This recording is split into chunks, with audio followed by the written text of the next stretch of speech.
Bien, entonces hoy vamos a hablar de patologías tiroideas. Lo estamos dividiendo en dos partes. La primera parte, todo lo que es la, la fisiología de tiroides y lo que es las patologías más comunes, bocio simple, bocio multinodular, hipotiroidismo subclínico, hipotiroidismo como tal. Y la segunda parte hablamos del hipertiroidismo.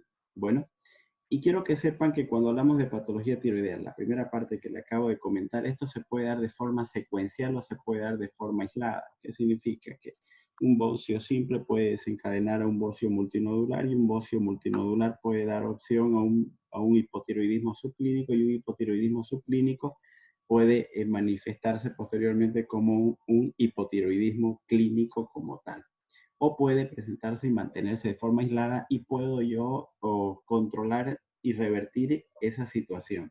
Depende mucho la destreza del médico con el que se encuentra este paciente para poder hacer una detección precoz y pensar en estas enfermedades. Como hablamos de tiroides, estamos hablando de que tenemos dos lóbulos, derecho e izquierdo, que de largo miden 4 centímetros, de ancho 2 centímetros, con un espesor anteroposterior de 20 a 40 milímetros y 2 a 6 milímetros de grosor a nivel del istmo, que es esta parte central, que es como el lugar donde abraza a esta glándula que tiene prácticamente la forma de una mariposa.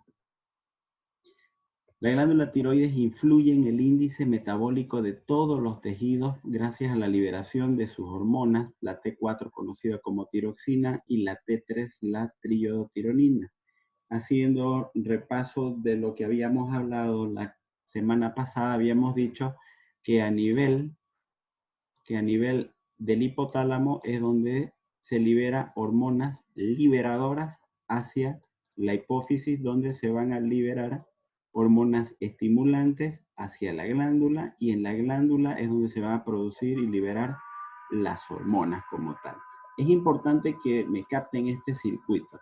Primer circuito a nivel del hipotálamo, segundo a nivel de la hipófisis y tercero a nivel de la glándula, ¿vale? Y para que las hormonas tiroideas puedan producirse de forma constante y en adecuadas cantidades, necesitamos altas concentraciones de yodo que vayan a ingresar en la glándula tiroidea, que sean captadas para que se puedan formar finalmente estas hormonas. Muy bien. Entonces, como sabemos que el yodo es sumamente importante dentro del metabolismo y la formación de las hormonas tiroideas, es bueno saber las fuentes exógenas de yodo dentro de los alimentos. Y se ha visto que si bien no tenemos a nuestro alcance algas marinas, ¿ya? Esta es la que posee mayores concentraciones de yodo. Tenemos acceso a los salmones, pero son un poquito caros y muy pocas personas pueden tener acceso. Las personas que lo consumen, sin embargo, disfrutan y se benefician de las grandes cantidades de yodo que son beneficiosas para el organismo. Los camarones, las ostras, los atunes, ya vendrían a ser los 5 principales alimentos en los cuales se encuentran buenas concentraciones de yodo. De ahí la importancia que dentro de la alimentación de una persona de forma semanal, al menos dentro de las carnes, tiene que haber al menos, vuelvo a repetir, una carne de pescado. Puede ser atún, puede ser camarones, etcétera. Luego están las avenas, las espinacas, huevos, leche, frijoles, queso, soya, con menos concentraciones, pero que están al alcance prácticamente de todo. En Bolivia sabemos que las concentraciones de yodo también están reguladas dentro de las sales que son yodadas y que son permitidas para nuestro uso. Y lo que tenemos que saber es de que hay muchas en el mercado que habitualmente no cumplen con los requerimientos o las concentraciones adecuadas de yodo dentro de su composición y hay otras que sí lo cumplen y las que son las que debemos tener debemos tomar más en cuenta para así nosotros asegurar una buena producción de hormonas tiroideas. Los requerimientos habituales de yodo son de 40 a 80 miligramos kilogramos de yodo de ingreso a nuestro organismo. Estas son las empresas que cumplen habitualmente con las concentraciones adecuadas de yodo. Las marcas de sal vale decir, son la marca Madito, Delisal, Exal, Hipermaxi, Mundial, Universal, Salident, la Lobos, es una que recomiendo bastante, es muy, pero muy buena esta. La Sal Blanquita, Encifar, Madito, Universo, Perlandina. Básicamente son las que sí están recomendadas, las que sí cumplen todas estos requerimientos de yodo dentro de su concentración. Y hay muchas otras que no las cumplen y que hay que tomarlas en cuenta también al momento de poder hacer la compra de esta sal. Con que tengan la sal Lobos en su domicilio, pues perfecto y están asegurados para evitar la confusión con el resto de las marcas. Ahora, ¿qué es lo que pasa cuando a través de la sal y de los alimentos ingresa el yodo a nuestro organismo? Esto lo que va a hacer es convertirse rápidamente en yoduro en el estómago y en el yeyuno. En una hora se absorbe la circulación sanguínea donde se va a distribuir de manera uniforme en el espacio extracelular. Y es ahí donde cuando circula por el torrente circulatorio, la glándula tiroides cuenta con un proceso de transporte activo dependiente de ATP que introduce este yoduro a la célula falciforme. Vale decir que nosotros tenemos, ¿no es cierto?, una célula falciforme y por acá está llegando el torrente sanguíneo. Y fácilmente por un mecanismo de ATP, de energía, ¿no es cierto? Entonces este yoduro es captado dentro de la célula folicular. Y entonces se dice que hay una concentración, la proporción de yodo tiroides suero, vale decir que esta de aquí es la célula folicular de la tiroides, aquí se encuentra 50 veces más cantidad de yodo en relación al suero, que vendría a ser la sangre, una vez. Es por eso que la mayor concentración rápidamente que ingresa yodo a nuestro organismo es para la formación de hormonas tiroideas. Y esto lo da por las concentraciones tan elevadas y la relación que existe en relación al plasma. La tercera parte del yoduro del plasma se debe a las concentraciones tiroideas y los otros 2/3 se pierden por la vía renal. En ese sentido, tenemos que saber cuáles son los pasos para la síntesis de las hormonas tiroideas. En primer lugar tenemos la captación, luego oxidación, que es el equivalente a la organificación, luego el enlace y luego la unión de estas yodotirosinas. Cuando hablamos de captación estamos hablando de que la célula folicular ya activa, hace una captación activa de la concentración de yoduro. Oxidación, cuando se oxida rápidamente el yoduro a yodo, significa lo reduce de yoduro a yodo y además que comienza a producir la tiroglobulina. La tiroglobulina es una proteína que es como una prohormona que se encarga de la formación de las hormonas como tal.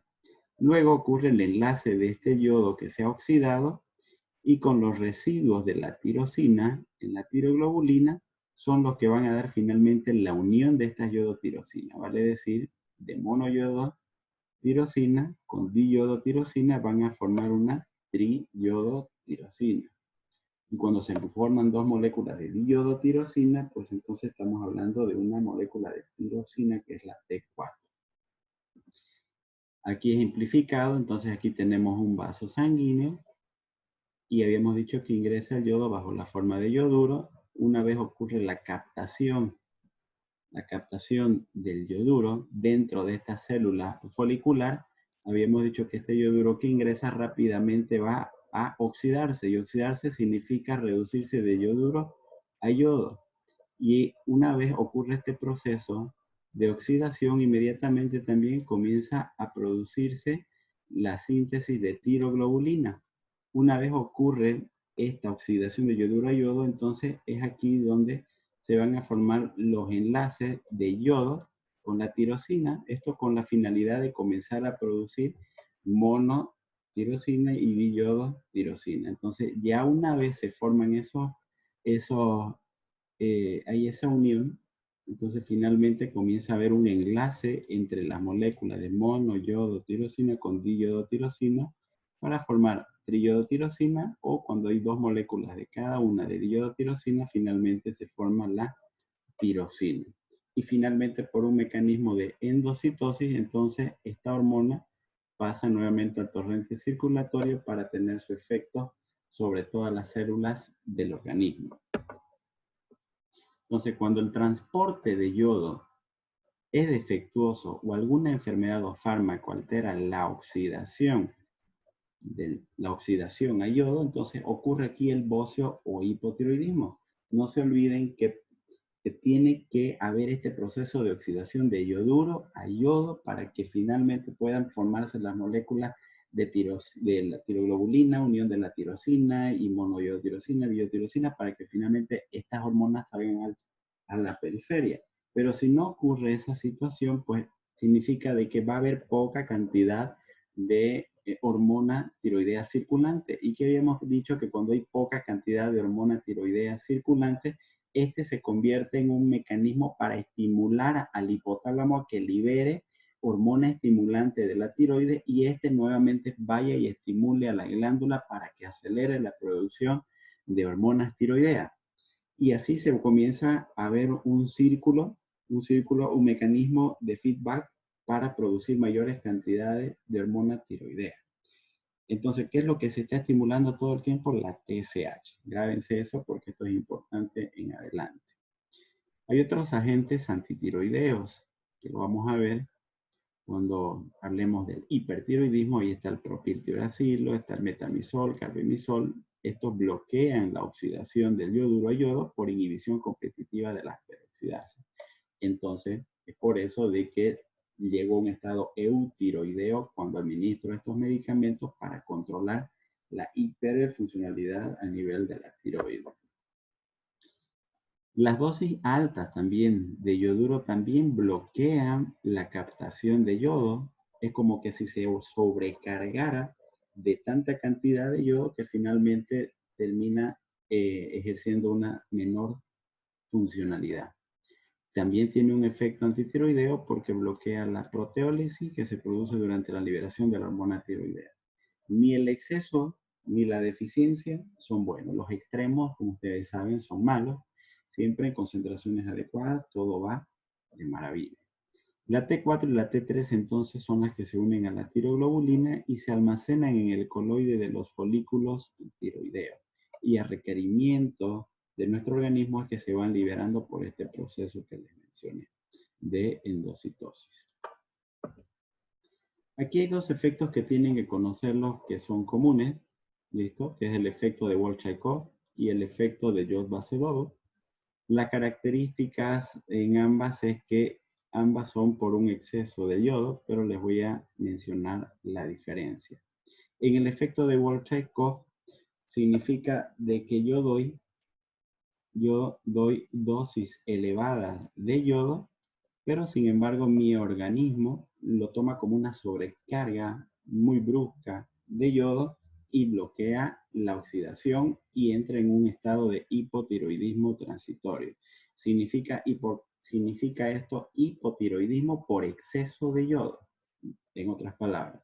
En cambio, el efecto de Jod-Vaselov necesariamente tienen que haber estas enfermedades, cualquiera de ellas obviamente, el bocio endémico, bocio simple o multinodular. Tiene que haber una condición que se estimule a nivel de la glándula tiroidea para que con el exceso de yodo que se produzca me induzca a un hipertiroidismo transitorio.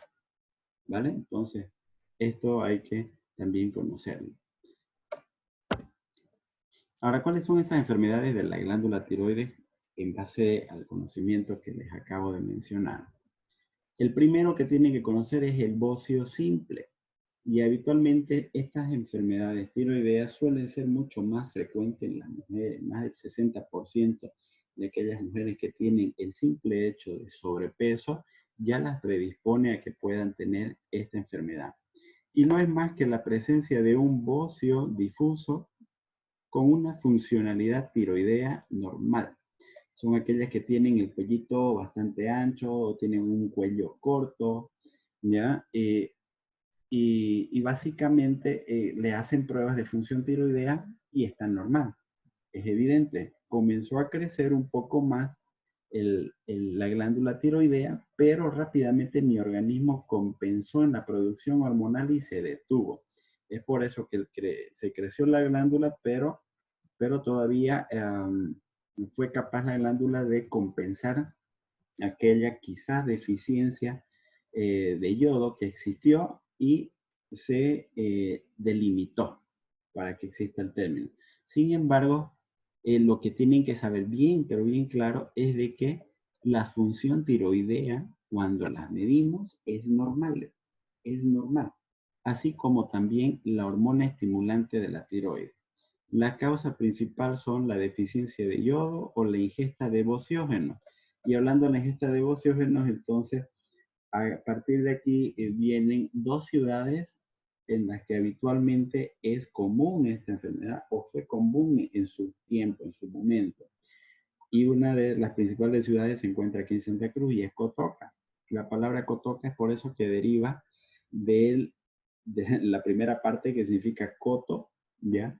Coto, K, le pusieron básicamente porque en estas personas aumentaban el tamaño de la glándula tiroides y a un estilo cultural modernizado en Santa Cruz le pusieron el nombre de coto.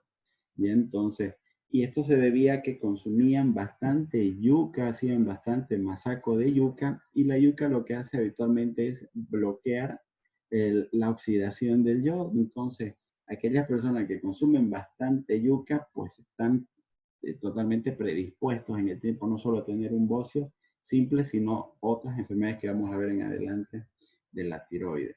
Y el otro lugar era Quillacollo. En Quillacollo también había eh, este, muy pocas concentraciones de yodo en los alimentos y además que el agua también por sí solo tenía poca cantidad de yodo en sus tiempos, estoy hablando por el año 1980 cuando ocurrió esto, y la sal se distribuía de forma totalmente no controlada, por lo tanto también consumían bastante. Y de esa forma es que estas personas también llegaron a tener los famosos bocios simples, allá le llamaban sin embargo hipotiroidismo. Entonces, estos fueron los dos lugares de Bolivia donde comenzaron a verse los primeros casos de los famosos bocios.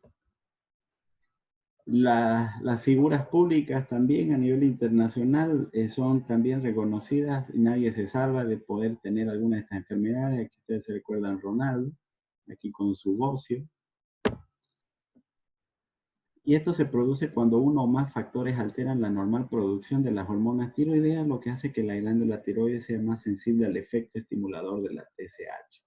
Cuando la alteración es mayor, esto progresa y el paciente puede entrar en un hipotiroidismo subclínico o llegar a desarrollar un hipotiroidismo clínico como tal. Si se hiciera un estudio en el cual se determine de forma precoz un bocio simple en mujeres jóvenes universitarias, se evitaría la progresión también a un hipotiroidismo subclínico y clínico como tal. Sería interesante realizarlo. Entonces, de esa manera, la forma más fácil de saber esto es pidiendo a la persona que la carita la haga hacia atrás y se va a ver más abultado prácticamente a la región anterior cervical. La clínica, entonces, por lo tanto, va a ser resultado de los síntomas compresivos que puedan tener. Crece no solo hacia adelante, sino también hacia atrás. Y entonces lo que puede ocasionar es disfagias, molestias locales, incluso presentar el signo de Pemberson, que es al levantar los brazos se produce una congestión nasal, pudiendo llegar la persona al síncope por compresión de los vasos cervicales. Esos son cuando son bocios difusos bastante importantes, grandes, etcétera. Ojo con este detalle, no existe la clínica ni de hipo ni de hiperfuncionalidad tiroidea. Los niveles de hormonas son siempre normales. Si no, no se podría hablar de un bocio simple. ¿Qué es lo más característico? Ser mujer, habitualmente, ya más del 60%, y tener la glándula tiroidea aumentada de tamaño. Son las dos características para hacer el diagnóstico. La ecografía tiroidea lo aclara también totalmente el panorama. El diagnóstico entonces, la demostración del bocio difuso con técnicas de imagen como la ecografía, etc. La determinación de hormonas subnormales y la radiografía de tórax me sirve, ¿no es cierto?, para demostrar acá los fenómenos compresivos. Aquí ustedes ven la tráquea que está desplazada hacia el lado derecho y eso es por el bocio mismo que está comprimiendo la tráquea y la está desplazando hacia un lado por compresión de la vía aérea. Bueno, entonces, ¿cómo se procede cuando tenemos un bocio simple, difuso, con función tiroidea normal? Si hay clínica compresiva, entonces hay la opción de realizar una tiroidectomía subtotal o, por el otro lado, tratamiento sintomático, que es lo que preconizan más las guías, los libros, los artículos, vigilar la evolución, una conducta expectante y hacer dosificaciones de TSH cada 3, cada 6 meses y de acuerdo a esos valores recién ver las opciones o de radioyodo o de levotiroxina a dosis supresoras para hacer que disminuya un poco el bocio difuso que está presentando. Ahora ese bocio simple difuso puede progresar, como les mencioné, a un bocio multinodular, que no es más que la presencia de nódulos tiroideos múltiples, y esto es más frecuente encontrándose hasta en un 50% de las autopsias y ecografías de cuello en personas de más de 55 años y que han sido mujeres. Entonces, esto es fácil de describirlo, ¿no es cierto? Porque cuando lo ven, ven bastantes abultamientos dentro de la glándula tiroidea y que estos pueden también tener dos formas de presentación. Habitualmente nosotros pensamos o nos imaginamos que hablar de bocio es el equivalente a hablar de hipotiroidismo o hipofuncionalidad, pero en realidad un bocio de forma general puede ir para cualquiera de ambos lados. Puedo tener un bocio multinodular hiperfuncionante, puedo tener un bocio multinodular hipofuncionante. ¿Ya? Entonces, o puede ser de que simplemente también mis hormonas tiroideas estén normales. En estadios avanzados, cuando ya progresa y se sale de control todo esto, entonces cuando yo estoy en la obligación de poder dosificar hormonas tiroideas y saber si hiperfuncionan o hipofuncionan estos nódulos. Dentro de las causas, la más importante es la existencia de un bocio simple. Entonces, aquí la importancia de hacer una detección precoz, como le mencioné anteriormente, que con el tiempo producen nódulos múltiples y que pueden acabar con una autonomía funcional. Otras causas son las tiroiditis crónicas linfocitarias, quistes coloides, hemorrágicos, los adenomas múltiples, etc. Son un poquito más raros. En la investigación diagnóstica, además de solicitar TSH, que es la hormona estimulante de la tiroides, también está dentro de los protocolos solicitar anticuerpos antitiroideos para descartar procesos autoinmunes. Igualmente la realización de las ecografías cervicales y las radiografías de tórax para descartar un bocio intratorácico, compresiones traqueales y definir el tratamiento a seguir. La mayoría de estos son benignos y los nódulos que son múltiples de menos a 1 a 1.5 centímetros no requieren investigación con punción aspirativa con aguja fina. Sin embargo, se ha visto que habitualmente los nódulos predominantes en los bocios multinodulares significa aquel que es de más tamaño podría presentar una conversión a malignidad del 5%. Eso significa de que el bocio multinodular puede ser una lesión precancerosa, en realidad solo podría estar demostrado en un 5%. Es decir, similar a la del nódulo tiroideo solitario. El tratamiento similar al bocio simple con yodo radiactivo 131 se ha demostrado una eficacia clara, tanto en el bocio multinodular eutiroideo como en el pretóxico. ¿Ya? Vale decir, como les mencioné, puede ser con hipofunción o puede ser con hiperfunción, a eso se refiere. Lo normal, lo ideal es que yo, cuando tengo cualquiera de estas dos alteraciones, siempre lo lleve al paciente a un estado de normalidad que se llama eutiroideo. Por eso se ha dicho que los bocios multinodulares eutiroideos así como el pretóxico, o sea, aquel que está con hipertiroidismo o una hiperfuncionalidad subclínica con TSH suprimida, ellos son los que se benefician habitualmente con el yodo 131, cualquiera de estas dos situaciones. El tratamiento supresor con levotiroxina es menos eficaz en el bocio multinodular que en el bocio simple difuso. Entonces, habiendo conocido aquellos que son el bocio simple, el bocio multinodular, ya sabemos que puede haber una progresión el uno del hacia el otro y esto puede progresar hacia un hipotiroidismo. Y este hipotiroidismo puede ser subclínico o puede ser clínico. Cuando hablamos del hipotiroidismo estamos hablando de un estado de hipofunción tiroidea que puede ser debido a distintas causas, que al final va a producir un estado final con una síntesis insuficiente de hormonas tiroideas, y esto tienen que saberlo claramente. El hipotiroidismo, la causa número uno causa número uno en lugares donde hay deficiencia de yodo, pues es la deficiencia como tal de yodo. En las áreas donde no hay deficiencia de yodo, la causa número uno es la tiroiditis crónica autoinmune. Causa de hipotiroidismo, la número uno es deficiencia de yodo en las áreas o en los países donde hay deficiencia de yodo. Por ejemplo, en nuestro medio, la causa número uno es la deficiencia de yodo. Ya les expliqué las razones. No tenemos mar, no tenemos acceso a alimentos que habitualmente tengan concentraciones altas de yodo. La gente consume muchas marcas por un tema económico que no reúne las concentraciones adecuadas de yodo, o no consume alimentos habitual que cumplan los requerimientos diarios de yodo, etc. La prevalencia se incrementa con la edad, 2% en mujeres adultas, menos frecuente, 0,2% en adultos, varones, 15% en ancianas, y el hipotiroidismo congénito que afecta a uno de 4.000 recién nacidos y se puede producir por una alteración a cualquiera de los niveles del eje hipotálamo hipoficiario tiroideo. Entonces, es por esa razón que lo vamos a clasificar entonces al hipotiroidismo en primario, secundario y terciario de acuerdo a todo ese eje de estimulaciones y producción de hormonas que ya hemos estado repitiendo varias veces. Vamos a denominar hipotiroidismo primario cuando el problema está en la glándula misma tiroidea, y esto es causa de un 95%. El problema principal es en la glándula.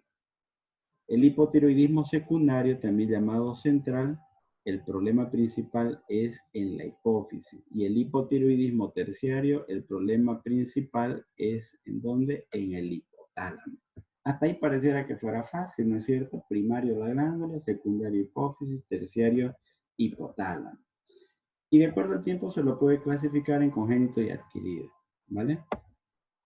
Y de acuerdo a la severidad, o es clínico o es subclínico. Vamos a ver un poquito del clínico y luego del subclínico. Entonces, aquí se complica un poco la situación porque tengo que saber yo de que en los distintos niveles, primero se me produce TRH, factor estimulante o liberador de hormona tiroidea. Luego se produce la hormona estimulante de la tiroidea para que finalmente se produzca la hormona como tal, ¿cierto? Entonces esto habitualmente, cuando tengo yo un hipotiroidismo primario, donde el problema principal es en la glándula tiroidea, pues entonces va a ir a estimularse primeramente, habíamos dicho, al hipotálamo, luego va a la hipófisis y la hipófisis a la glándula, ¿no es cierto? Entonces, por lo tanto, ¿qué es lo que voy a tener clínicamente y laboratorialmente, sobre todo en este paciente? Voy a tener una T4 que va a estar baja, pero por sobre todo, la TSH va a estar elevada, porque se va a estimular, va a producir tanta TSH en la hipófisis, pero como el problema está en la tiroides, entonces no va a responder al estímulo y este va a comenzar a aumentar. También va a estar aumentada la TRH o puede estar normal, ¿vale? En cambio, en el hipotiroidismo secundario, el problema va a ser aquí en la hipófisis. Entonces significa tengo T4 baja y lo que vamos a hacer es estimular a la TRH, y la TRH, ¿no es cierto?, va a hacer que no se produzca TSH porque hay un problema ahí dentro que no hace que se libere, que se produzca la hormona estimulante de la tiroides, por lo tanto, la glándula tiroidea, como no va a estar estimulada, no va a producir hormona tiroidea como tal. Entonces, aquí, ¿qué es lo que va a estar aumentado? La TRH, porque va a sufrir demasiada liberación para que se estimule en la hipófisis. Voy a tener la TSH baja y voy a tener la T4 baja. Entonces, paciente que tiene T4 baja y TSH baja y tiene un bocio, ¿no es cierto? Entonces, ¿en qué voy a pensar? En un hipotiroidismo secundario. Y hablo de un hipotiroidismo terciario, obviamente aquí ya la T4 está baja, pero el problema principal va a ser en donde, aquí en el hipotálamo. Por lo tanto, baja la T4 y no va a haber liberación de hormona tiroidea, por lo tanto va a estar baja mi TRH, y si no hay liberación, no hay estímulo, y si no hay estímulo, entonces o esto puede estar bajo normal y mi TSH y mi T4 baja. En resumidas cuentas, una TRH baja con T4 baja y una TSH baja o normal es sinónimo de un hipotiroidismo terciario. Aquí es donde se complica un poquito las cosas, pero si ustedes vuelven a repetirlo esto una vez más, cuando vuelvan a ver este video, de seguro que les va a ser mucho más fácil recordarlo. ¿Cuáles serán las causas de estos hipotiroidismos? En el hipotiroidismo central, ¿ya? Son básicamente los tumores hipofisiarios habitualmente lo que ocasionan que ocurra un hipotiroidismo secundario o terciario, o las metástasis, o cuando hay un sangrado, o necrosis, etc. Lo más común. ¿Qué problemas en la glándula tiroides puede hacer para que ocasione un hipotiroidismo primario? La causa autoinmune, principalmente, y la deficiencia de sal en las áreas carentes de sal como tal. La tiroiditis postparto, subagudas o silentes, o las cirugías de tiroides, o el tratamiento con yodo, las radiaciones externas, algunas infecciones, por ejemplo, con la tuberculosis, fármacos como el litio, la miodarona, propiltiuracilo, metamizol, etc. Entonces, miren,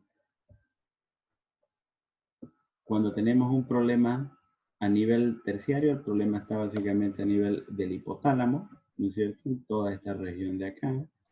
A nivel secundario, defecto en la hipófisis, o son por adenomas hipofisiarios, o puede haber lo que se llama la necrosis hipofisiaria postparto en las mujeres embarazadas que han sufrido un shock por sangrados abundantes, y esto obviamente se traduce en una necrosis hipofisiaria, también llamada el famoso síndrome de Sheehan, o por enfermedades infiltrativas. Entonces, dependiendo de la extensión del daño, esta puede ser reversible o permanente. En el hipotiroidismo primario, vuelvo a recalcar una vez más, la causa en áreas que no hay deficiencia de yodo son los fenómenos autoinmunes. Está la tiroiditis autoinmune crónica, que es la enfermedad de Hashimoto, y esta se caracteriza por bocio, destrucción de la glándula tiroidea mediada por anticuerpos y la formación de autoanticuerpos contra la peroxidasa, contra la tireoglobulina, contra el receptor de la TSH, anticuerpos que bloquean la TSH. Por todos lados se bloquea la glándula tiroides y no se va a producir hormona tiroidea como tal. ¿Ya? Entonces, eso a tenerlo bien claro. Entonces, dentro de la evolución de la enfermedad de Hashimoto, hay también lo que se llama la hashitoxicosis, ¿no es cierto? Que esta enfermedad de Hashimoto evoluciona primero con un fenómeno hipertiroideo, luego hipotiroideo, y luego puede alcanzar un estado eutiroideo. Se puede ir con todo ese ciclo, y entonces cuando está con una hashitoxicosis, ya entonces hay una formación de autoanticuerpos, pero que estimulan a la tiroides. Luego disminuyen esa producción y es así que entra en un estado de hipotiroidismo posteriormente. Más frecuente en mujeres que en varones, y hay una conversión a hipotiroidismo entre el 1 y el 2%. Más del 15% de las mujeres ancianas tienen autoanticuerpos tiroideos positivos y se los debe considerar como parte del síndrome poliglandular autoinmune, dentro de las múltiples enfermedades autoinmunes que se agrupan y causan desórdenes endocrinológicos en varios lugares. A eso se llaman los síndromes poliglandulares múltiples autoinmunes. Y dentro de